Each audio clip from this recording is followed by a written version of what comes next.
Greetings, ladies and gentlemen, and welcome to the Bird Whisperer radio show, coming to you live from the Congaree National Park in beautiful South Carolina, USA. We're going to be discussing the wonderment, the beauty, and the awesomeness of our beautiful, beautiful feathered companions. We're also going to have fantastic guests on to share their beautiful moments, experiences, and perhaps maybe a little bit of help and advice to come your way to make your relationship between you and your bird so much better. We'll be right back.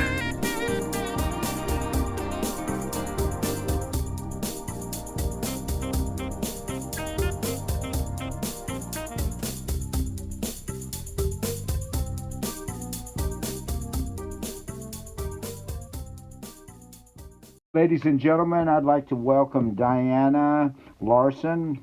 She is the founder and the director of Snuddle's Hut Parrot Rescue in Norway, Michigan. We're very honored and very happy to have you with us tonight. And I'd like to start out with, first of all, Dianna, if you could tell us just a little bit about yourself and how you got into birds. Well, I had birds when I was young. It started out actually with a racing pigeon that my father had found in the desert, and the bird had a broken wing. I ended up taking the bird in, and he lived with me for like 9 years. That's awesome. Go ahead. And then later on, I wanted a cockatiel. My sister had given me 2 cages, so I went to the local pet store and picked up a simple gray cockatiel. And he was with me for a few years. And I see now that you've definitely graduated into some larger birds. I have. Well, you want to tell me a little bit about them? What you got? I have. There are 4 cockatoos here currently. We have Wally, who is my midnight rescue, and he's an umbrella cockatoo. He's probably about 27 years old now. Wow. When you say midnight rescue, what do you mean by that? Well, I got a call in the middle of the night from a friend of my brother's that she was cussing and swearing like a sailor because this bird had been dropped off at her ex-husband's house, who lived right next door. No cage, no food. The man had a pack of pugs that were known and proven bird and deer killers.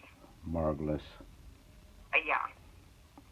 And this poor bird got dropped off in just a little carry cage. So you went over there and you saved his life. I did. Well, bless your heart. Thank you for stepping up and doing that. Tell me a little bit more about the other residents, other bird people, if you will, trapped in bird clothing that you have there. You have some really cool stories about them? I have some really sad stories about them. Conan is my lesser sulfur-crested cockatoo, and he came in about a year after Wally did, after my U2. And he was in a real sad situation. The family that owned him tried to starve him to death. And then they sent him to the guy that I got him from, and this guy had him on an all-seed diet loaded with sunflower seeds for over a year before contacting me. And when he contacted me, I hopped into my crippled van at the time and made the 4-hour trek and picked the bird up and brought him home. And of course got him into the vet right away, because when I first saw him I was thinking liver disease. He had scissors beak so bad he couldn't eat. Aww. He looked horrible. He looked horrible.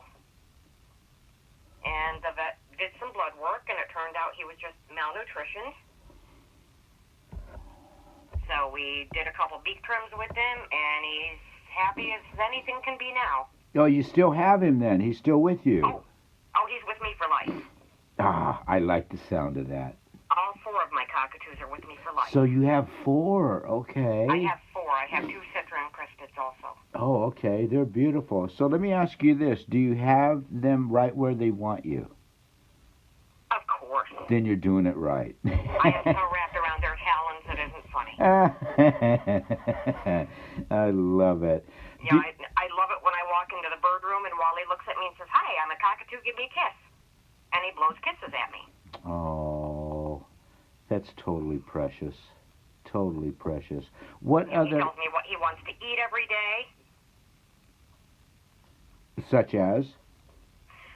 Well, if he wants a peanut butter sandwich, he'll say, "I want peanut butter." Okay. 2 days ago, now my birds have been on a vegetable kick lately. I couldn't get them to eat fruits. They were throwing their fruits at me. And the other day I went in to let them know that I was making their vegetables, and he looked at me and says, "I'm tired of vegetables." Whoa. Yeah. I said, "Okay." I love it. I love it. Well, what's it? Go ahead. He comes up with some of the funniest things, and what he says he means. Oh, I believe it. Yeah, they definitely, many of those cute little darling spirits trapped in bird clothing, if you will, they know exactly. A lot of people think, well, people that really aren't exposed to birds, so to speak, or have the love and the spirit for birds, think, oh, well, they just mimic, they just copy. And part of that is true, but the bigger part of it is that they've also at the same time they learn how to be able to get what they want by listening to us. I love it. Absolutely. You know, I love it. Where he got the "I'm tired of vegetables" from, I have no clue. Wow, that's just fantastic. But he let me know that as plain as day. So of course I had to defrost some frozen fruits for him. Oh, okay. I was waiting for the punchline there. I was going to go, okay, now what did you do? Did you call the counselor and go, hey, wait a minute, man, I've got a bird here. It's ready to change me from a rooster to a hen in a heartbeat, and what am I going to do here? You know? Oh, people love hearing the stories about my animals. They'll call or they'll come over not so much to visit with me, but to see what's going to happen next. Ah. Okay. My house gets so funny. Let me ask you this: I asked you earlier regarding if you had any memorable moments, positive ones regarding your bird. Certain things that stood out in your heart or in your mind that you just simply never forget that you'd like to share.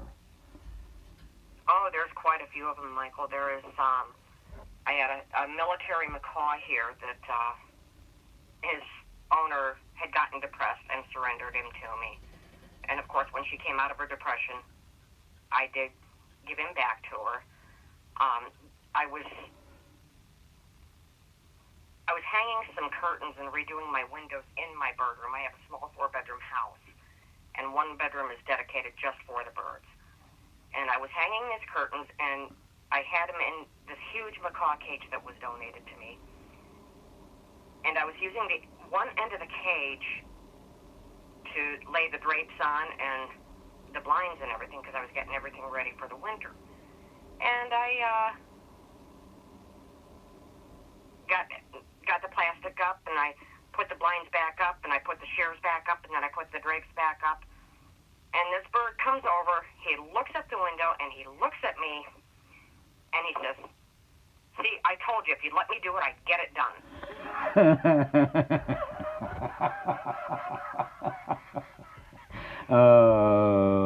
Oh my! I love it. I love it. Oh, it was just hilarious. Oh, I love My it. prized cockatiel, Sniffles. He loved the song by Dexy's Midnight Runners, "Come On, Eileen." And he would dance through the song. And he had a cage mate, another cockatiel. Her name was Louise. And if she was on the perch, he would knock her off the perch so he could dance up and down this perch. Wow. Wow. Talk about literally stealing the show, huh? Oh, absolutely. He was a show-off. Wow. Okay, tell me another story. Oh, let's see. There are so many of them. Well, Conan chasing my one dog across the living room. That was funny. I had Conan here for about 4 days. And I had him out in the living room in quarantine. And as a matter of fact, we had just had the vet visit. And I had him out of his cage, and I was kind of playing with him. You know, he was on my arm. I was playing with him. And I always secure my dogs in another room. Okay. And my black lab, okay, so you have dogs. Rottweiler. Okay. What's that? I said, oh, so you have dogs as well. I do. Okay. I do. I have, right now, 6 rescue dogs. I just had one come in last night. Holy smokes. So you do, you've got a beautiful heart, and you're doing a lot for the animal kingdom, not just for birds, but for the paws as well, huh? Oh, absolutely. I wish I could have a farm. Oh, there needs to be more people on the planet like you, Dianna.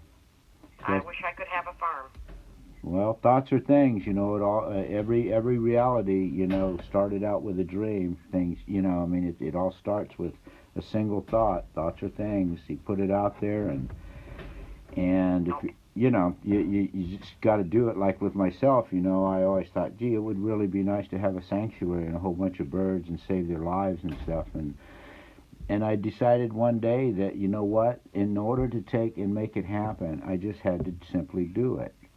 And I did. I made the decision. I walked away from a career in marine biology and computer sciences, and it was the best decision I ever made when I decided to step up for something, another being, if you will, that is not equipped with the tools to be able to take and, say, survive in the chaos of being around human beings. And that was actually within a moment. That's when I suddenly realized that there truly is a difference between living and existing. Absolutely. I got more in touch with my own spirit than I ever even realized was sitting in there, just simply waiting to say hello. And it was because it wasn't about me anymore. Right. You know, and I just love it. I can't imagine myself doing anything else, and it appears that basically you have that same kind of heart, that same kind of commitment. And once again, I applaud you and thank you for being on the planet and doing what it is that you do to help the few that are in need. Let me ask you another question, if I might. Sure. What is it like where you live? In other words, like, what do your birds see when they're looking out the windows and things of that nature? Well, I live in the city limits. Okay. Just outside of town, but I'm within the city limits. My house is the only house on my block, so if they look out my side windows, they see an open lot and some trees, and of course my vehicles, because that's where my driveway's at. Uh-huh. Directly across the street from me, I have a couple houses. Okay. And then kitty corner from me, of course, there's a couple houses there. So you said that earlier, you mentioned to me before we started the interview that you live in Norway, Michigan. Correct. Do you have brutal winters there? Oh, yes. Lots of yes. Lots of snow? We got hit with snow last Sunday so bad I could not even get out of my house. Oh, my goodness. It's 84 degrees here today. I can't imagine it's still snowing. Okay, I'm coming to move in with you. Oh, my goodness. For real? Okay, let me ask you. Actually, today wasn't a bad day. Today we had a heat wave. We got into almost the 50s. Oh, that's almost ready to take and put on the sunblock, huh? But not quite there yet. Yeah, it's still kind of sweater weather here. Oh, jeez. What do your birds think when they see snow? Have you ever noticed them acting any certain way, like when they look out the window and all of a sudden everything is all covered in white and all? Do they ever They're a lot quieter. Really? They're a lot quieter. They don't like the snow. Oh. Why would you say that they don't like it? I'm just kind of curious. Just as quiet as they get. You know, they don't even interact with me as much when it's snowing. Oh. I know the first time that it snowed out in the Mendocino Forest before I came here to South Carolina, it was New Year's Day, a million years ago, and I remember opening up the drapes, and so that all the birds could look out into the forest. And every window that you looked out of, you saw trees and things of that nature, and everything was just blanketed in white. And every single one of my birds, their pupils just like went, whoa. And what I got from that is, well, first of all, they all got really super mellow. But I actually felt like they all thought that perhaps maybe while they were asleep, that they were transported to another planet, because a lot of my birds had never, ever, ever even seen snow. They didn't know what it was. Right. You know, so it was definitely a comedy of errors and fun, and, you know, and I'd take a couple of them out at a time, you know, just for a minute or two, so they could actually, you know, look around, you know, outside and all, and they loved it. They were just totally mesmerized. And but as you said earlier, yeah, they were really, they all of them got really, really super mellow and laid back, and I thought it was because of the fact that they were just so overwhelmed that they had never seen anything like this, and it was just like going to the state fair when you're a kid, man, for the very first time, and getting your first, you know, cotton candy, you know, and or the candy apple and stuff, and you know, they were just, I don't know, they, to me it just seemed like they really, really loved it. I want to ask you this: you've been working with birds for many, many years. You've seen the best side of birds. You've seen the worst side, and I'm talking about people that, like, you know, have been really good to birds that you have, and people that haven't, and Right. the communicating with birds and all.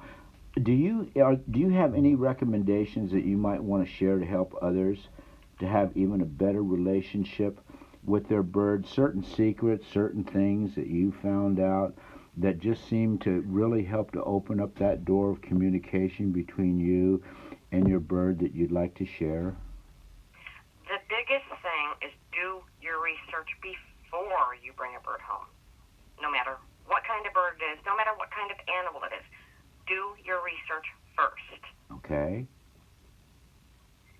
Do your homework. That is the biggest thing. Talk to vets, talk to pet shops, talk to rescues, talk to anybody that might know.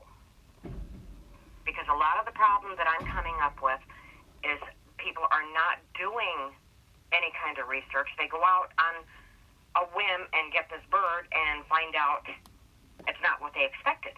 It's a lot more work. It's a lot messier. It's a lot louder. Yeah, to suddenly realize that you have a 2.5-year-old with a can openers on its face, and it's never Absolutely, good. and a bullhorn. Okay, and it's never going to go to college. And once or twice a year, it will definitely let you know, though, that it wants to go to the prom. Oh, absolutely. Absolutely. 7 o'clock at night. All 4 of my cockatoos start up with their screeching. Oh. And, of course, my cockatiels also. Well, aren't cockatiels kind of like, they're in the cockatoo family, correct? They are. They're a distant cousin. A distant cousin, okay. My other brother, Daryl, yeah, all right. I got that. Wow. Well, Diana, I want to thank you. I want to thank you from the bottom of my heart, number one, for honoring us with your time tonight on our show, for being on the planet. And Michael, it was absolutely my pleasure. Well, you've let a lot of people know out there now who Snuddles Hut Parrot Rescue is in Norway, Michigan. Dianna Larson, another one of my very close friends, awesome person, second to none, if you will.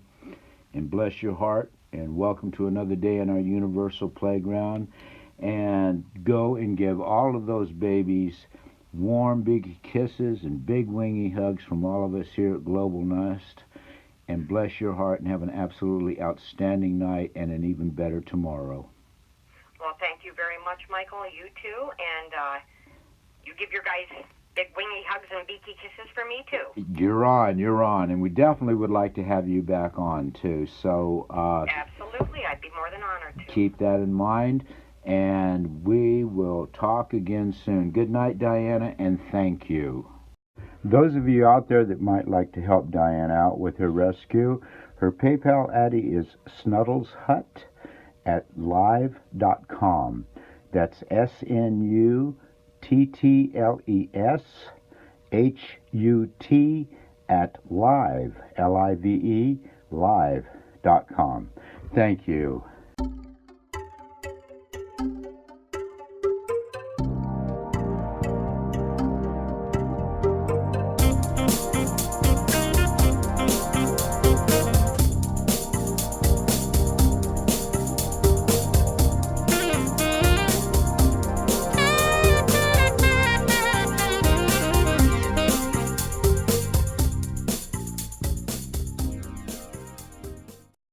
We would like to extend a sincere thank you to Tom Rowdy Bush, the creator of Rowdy Bush Foods. Find out the reasons Rowdy Bush Food is the right choice for keeping your birds healthy and happy. When nutrition is important, Rowdy Bush Premium Foods are second to none. Rowdy Bush Incorporated manufactures specialized bird foods. This manufacturing is a result of research by an avian nutritionist, Tom Rowdy Bush. During his 16 years of nutritional research in the Department of Avian Sciences at the University of California, Davis, Tom studied a variety of birds, including 10 years of research on the nutritional requirements of companion birds. Mr. Rowdy Bush has generated most of the published nutritional research in pet birds. As far as pellets are concerned, Rowdy Bush is what we feed our flock exclusively here at the Global Nest Exotic Bird Sanctuary. You can order from them direct. It's Rowdy Bush, ROUDYBUSH.com. Their telephone number is 1-800-326-1726. Thank you.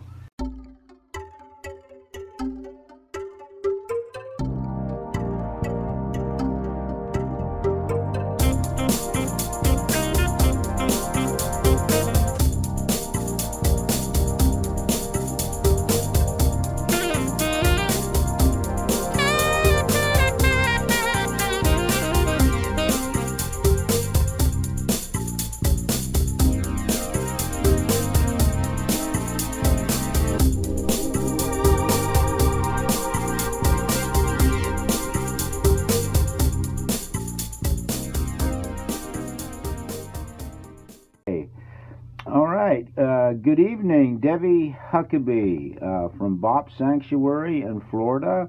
And how are you doing this evening? I'm doing great, Michael. How are you? I'm fantastic. I got another day on the planet. I got all my babies right where they want me, so I think I'm doing it right. Well, that's all that matters, correct? Yeah, absolutely. I wanted to first begin by asking you if you wouldn't mind telling us just a little bit about yourself and how you came to getting into birds. Well, I sort of inherited my first parrot about 15 years ago from my dad, and it's like a Lay's potato chip. You can't have just one.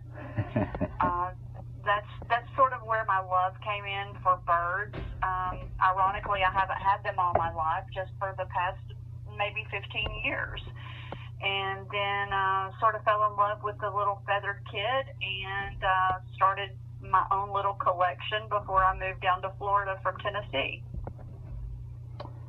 Well, and now you have a full-fledged sanctuary and rescue. What I would like to ask you now is, are there any particular memorable moments that you'd like to share? And I'm referring to positive ones, things that just make your heart sing when you think back on it regarding the birds that you have or the birds that you have had. Well, Michael, there have been numerous rescues through the years of birds that were in really horrendous situations. Birds that were scared of humans, that were cowering in the back of the cage, living in dark closets. Each experience is always unique, and each experience brings to mind the fact that there's never enough people in rescue. There's always going to be birds in need of saving from their elements. But so many times these little guys are just cowering in fear.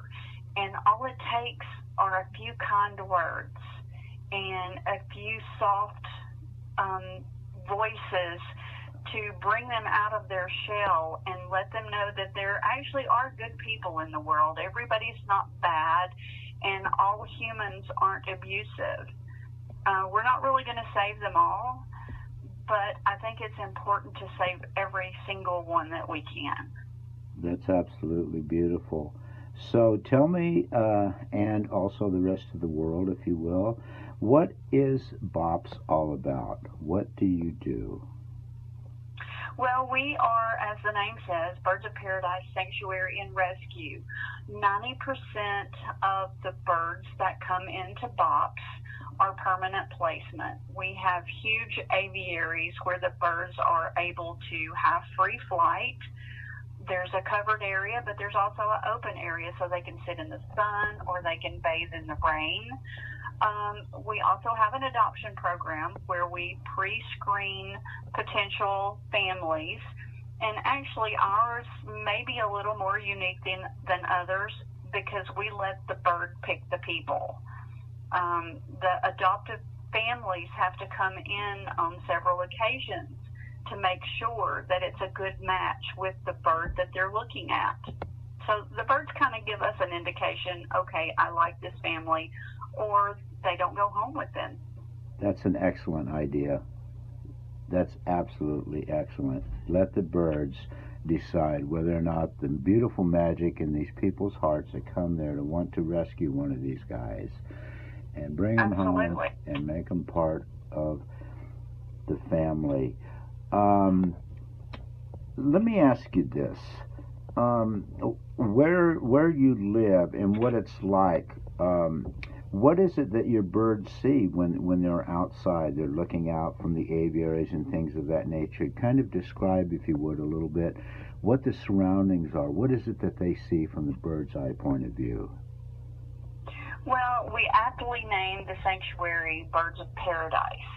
I feel like this is our own little piece of paradise here, where we sit on 6.5 acres, a former tree farm, so there's a lot of vegetation. And inside the birds aviary, we actually plant palm trees and other vegetation so they can have it as close to their natural habitat in captivity as possible. We go up to the Ocala forest here in Florida and bring in natural branches to make as their perches. So they have a sandy bottom so they can dig in the dirt, they can climb the trees, all within the inside of their aviary. So we try to make it natural. That sounds absolutely beautiful, absolutely fantastic. Before I'm ready to hide my own Easter eggs, I've got to get down there and see. I know, right? Yeah. Let me ask you, when you mentioned that you bring in branches and things of that nature, I've had people over the years contact me to find out basically what types of woods basically that are safe and types of woods that are not safe when it comes to toys and it comes to perches. Do you have any particular recommendations that you'd like to share with people? I do. We use mostly natural white pine for our toys that we make, and we also, like I said, go to the Ocala forest. But Google is such a wonderful tool. And all you have to do is Google bird safe wood. And it's a beautiful thing. If you have a question, we have a lot of orange trees in Florida, but they're also susceptible to being treated for insecticides. So you have to be very, very careful where your branches come from. If they come in from your yard and you know that they're safe and they haven't been treated, then by all means use those for your parrots. But it's just very important that we be sure. And I do not recommend oak for Amazons or macaws because, believe it or not, they are susceptible to oak allergies. Really? Yes, my avian vet actually argued that point with me for several months until I proved my theory. And he goes, okay, Debbie, you're right. So in Florida, and I've had this conversation with numerous people, they say, why is my bird's eyes itching? Why are they getting scaly crust? And I said, because they've been exposed to oak trees. So this is my remedy and vet approved. You take 1 tablespoon of children's Benadryl and add it in 1 gallon of water. And that's what the bird drinks for a week at least through the season. Why is it that you give them this? It's because they're oak allergies. Oh, because of the oak. Okay. Yeah, it's mostly in the spring and mostly in the fall when the oak pollen is out in full force. And the Benadryl acts as a calming agent and a soothing agent, just like it does in people. Oh, okay. Well, that's a really good point that you brought up, because I know a lot of people figure that, well, oak, it's a hardwood. It's something that's going to take a macaw a few minutes to be able to chew through before he drops to the bottom of the cage. And that's a really good heads up that you're giving people here regarding that. My preference basically in purchasing all is I either use manzanita or madrone. And that seems to work. It's worked out pretty good for us in that it takes a parrot a country minute to be able to eat through that, so the perches aren't going bye-bye so rapidly as using softer woods and things of that nature. Absolutely, I agree with you. Manzanita is just a little bit harder to get and a little more expensive, but by all means, provide the best thing that you can for your parrot that's going to last a long time. Oh, you're right in reference to getting it. Yeah, now, see, I'm on the other side of my known universe. I was in the Mendocino forest for many, many years, and manzanita and madrone grow out there like weeds. It's everywhere, and I brought it all with me here. But after the interview, what I might be able to take and set up for you is that I have a number of friends out there, even people that are renting my property, that have birds out there in our West Coast division of our sanctuary that could actually get you some manzanita and madrone and get it sent to you and not have to pay a single dime for it. That would be great. Yeah, as many babies as you have, which is approximately how many at this time? 350. Holy beak! Yes, absolutely. It takes a team of volunteers every day to care for these guys, and it costs about $6,000 a month to maintain the facility. How many volunteers do you have that come out and help you, or do they rotate out or something? You get people for a while and then they go away and then some other people come in and join in? How does that work? We do get different people. We have some snowbirds that are seasonal, but we have some really die-hard fanatics that are here every week and would be here every day if they didn't have to work a full-time job. Oh, kind of like you, huh? Yes, I'm here 24/7, but that's okay, because that's what I was put on this earth to do, is to save parrots. I love you, and thank you so much for being on the planet. Let me ask you this. If someone would like to take, and they live in your area or close enough to where your sanctuary is, what are some of the requirements or hoops that they would need to take and jump through in order to take and come to your sanctuary and give you a hand from time to time? We just have a volunteer application, and they come in, and we give them the little 50-cent tour, and they fall in love 100 times when they first get here. And then, of course, they want to come back and spend time with the parrots. But it's hard work. It really is. But it's therapeutic. I have people here with PTSD that would rather be here than any place on the planet, because it helps with their anxiety. The birds have a calming effect. The birds actually are in tune with the people, with what their needs are of the day. So it works out for people and birds. Is there a lot of tactile going on there? In other words, people that volunteer and things of that nature, do they have the option or to be able to hold them, to snuggle with them and all, or is this kind of like from a distance kind of thing? Well, we have both. The birds that are in the aviaries pretty much just remain in there playing with each other and spending time together. But we do have an adoption center that houses our birds that are up for adoption. And so we encourage the volunteers to come in and spend time with those birds to keep them in a socialized mood so they are continue to be available for adoption. Excellent. So yes, you can come in and snuggle with the parrots if they allow it.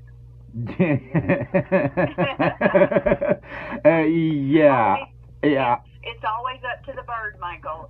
It's their choices. We don't make that call for them. It's always up to them. Oh, I'm following you 150% on that. I have, we don't have nearly as many as you have. We only have like 46, and most of them are macaws. And something that I realized a while back, and it really made my heart feel, it made my heart sing, and that is that I've got them all right where they want me. So my heart is telling me I'm doing it right. Yes? Exactly. And you know what? Birds are the teachers here, not the other way around. If you listen to the birds, whether they speak in human form or not, they're always trying to tell us something if you'll just be patient and listen. I love that. I'm actually on my 6th year now of writing a book exactly about that, and it's entitled The Unspoken Language. It's what all other animals use to communicate with one another without the need for dialogue. Exactly. Yeah, and it's pretty amazing. Out in the Mendocino forest, I had 2 mountain lions for pets that would come and visit me every 3 or 4 months, and I'd toss them out a raw chicken or something and sit on the sidewalk and squitch their ears and their head while they're eating. And you talk about breath, some of the worst breath you can imagine. It would make an onion cry. And then they'd kind of look up at me, lick their lips, and stuff, turn around, walk down the path, jump over the fence, and they're gone, and I wouldn't see them again for quite a while. And I also had a little bear, and I had a number of bobcats and lots of deer and all. And what I discovered was that when I realized that I needed to stop listening to my head and allow my heart to say hello, is when it turned on for me. That like a screaming jet, their intuitiveness just flies straight through your heart. It pulls everything that you are out of you in a heartbeat, and at that particular time within their spirit, they make a very, very quick decision of whether or not they want to say hello to you, to your spirit, to be part of that, or they want to just go bye-bye. And right. As soon as I'm able to, and I'm hoping, as I said before I'm ready to hide my own Easter eggs, that my birds can teach me how this is being done. Because one of the remarkable things that I've found is that, I know that you've had birds that have come in there that have gone through holy heck with people, in reference to not just not feeding them or ignoring them, but I mean physically hurting them. And I can take a macaw that has, been gone through all kinds of really nasty stuff, really, really upset, wants to take you down, and pull that guy to my chest and close my eyes. And the first thing I do is I play a little game. And the little game is simply this. I imagine 2 hearts beating as one. And it's amazing, Debbie, that you can just almost feel the air just go out of them and the relief, and they stop shaking and all. And allowing my heart to say, hello, I love you, you are finally home, and as long as I'm on this planet, no one is ever, under any circumstance, ever going to hurt you again. So the heart is very, very magical in this process of relating to these guys, because that's what they see. They don't see what's in our head, and they don't hear what it is that comes out of our mouth, really. It's more about what's inside of that beautiful spirit that resides in each and every one of us. That birds, for me, They made me realize, and I say this with love and respect, they made me realize a long time ago that yes, there definitely is a difference between living and existing, and I have them to thank for that. Oh, absolutely. I agree with you. There's nothing more special than holding a bird to your chest and letting them feel your heart and feeling their relaxation and their knowledge that they're finally safe. Yeah, it makes it. I revel in having another day in this universal playground. Each morning that I wake up, and I've been doing this since 5th grade, so I go far out, man. I got another day on the planet, and can't wait to come and to snuggle with all of them. I snuggle with every single one of my birds, and it's just the way that it's always been. Debbie, I wanted to ask you something, and do you have, I'm sure that you do, but I would like to share with you any recommendations that you might have to share with others to be able to have even a better relationship with their birds? I know it's a heavy-duty question, but... Well, no, it's a heavy-duty question, but it's really simple. There are two things that are most important in a relationship with a parrot, and that's your patience and listening. If you will do those two things, if you will be patient with your bird and let it come out of its shell on its own terms and listen to what that bird is trying to tell you, because they can't tell us in human terms, but they can tell us in their mannerisms, in their actions, and in their little eyes. I like to say, especially a cockatoo's eyes, it's the window to your soul. And believe it or not, they see your soul. It's just like you said before. They see a lot more in humans than we can convey to other humans, because birds are very intuitive, and they know what your soul is all about, whether you show it or not. So, just be patient and listen to them and try to understand where they come from rather than what you want from your bird. Let your bird tell you what they want from you, and it will be a much happier home. That's beautiful. That's fantastic. Debbie, your sanctuary is a nonprofit, correct? A 501c3? Yes. Okay, and I imagine that in order to take and function, monthly and all that, a lot of that relies on donations. Do you have a PayPal, Addie, in which people could take and help you out from time to time? Would you share that address with me, please? Sure. It's donate at birdsofparadisesanctuary.org. Donate at birdsofsanctuary. birdsofparadisesanctuary.org. Okay. All right. Super. Did you get that, folks? All right. And ironically, we have a huge fundraiser coming up on May 1st where donations are matched by the Patterson Foundation, which is a local organization here in Bradenton. And all donations will be matched. Usually that's our number one fundraiser of the year. It's an online fundraiser. And if you just want to check out our page, our Facebook page, or our website, there will be a link for that giving challenge for next Monday. Okay, what is your website address for folks that don't know? It's birdsofparadisesanctuary.org. birdsofparadisesanctuary.org.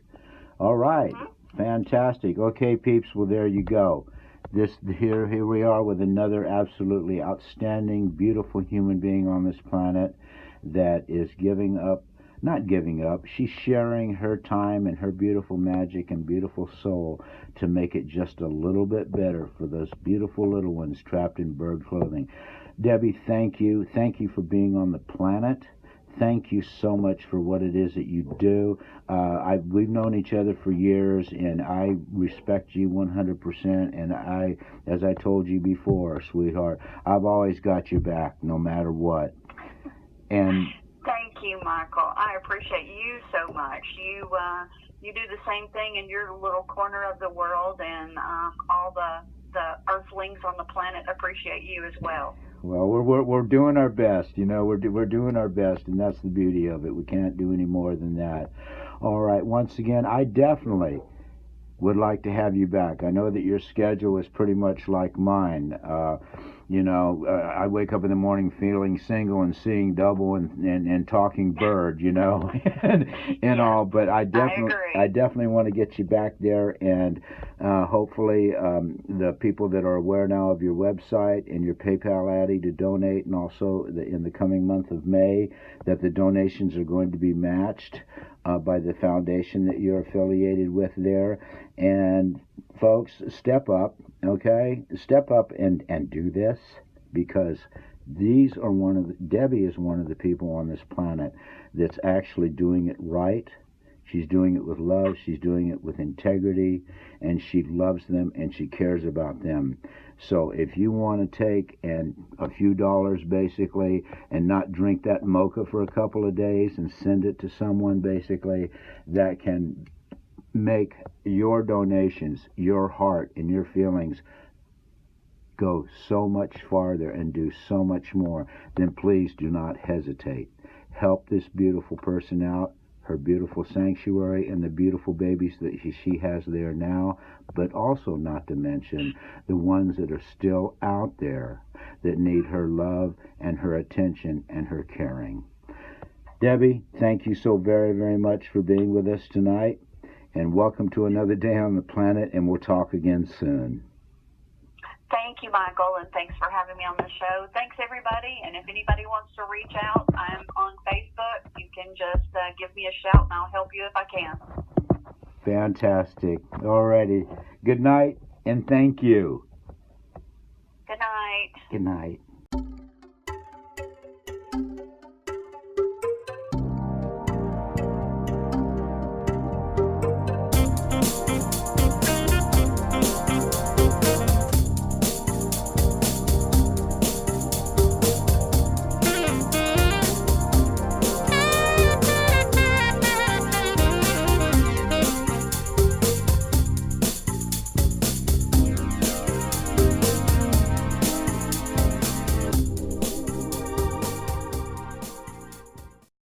IQ Air, the #1 rated room air purifier for allergies and asthma.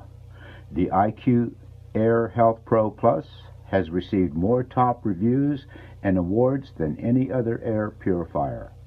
At IQ Air, we are committed to providing you with the best air purifiers in the world. We back it up with this simple 100% straightforward warranty. We ensure that your IQ Air Health Pro system meets or exceeds our quality guarantee. We also guarantee that your system is free from defects, or we will fix or replace it for free. This includes everything. All you have to do is register your product within 30 days of purchase to be eligible for our 10-year limited warranty. This is our simple promise. We stand 100% behind our Swiss-made air purifiers, so you can relax and breathe easy. IQ Air, IQAIR, IQAir.com. Order yours today. Also, you can give us a call at 1-866-488-1918 to talk to our indoor quality experts. Thank you.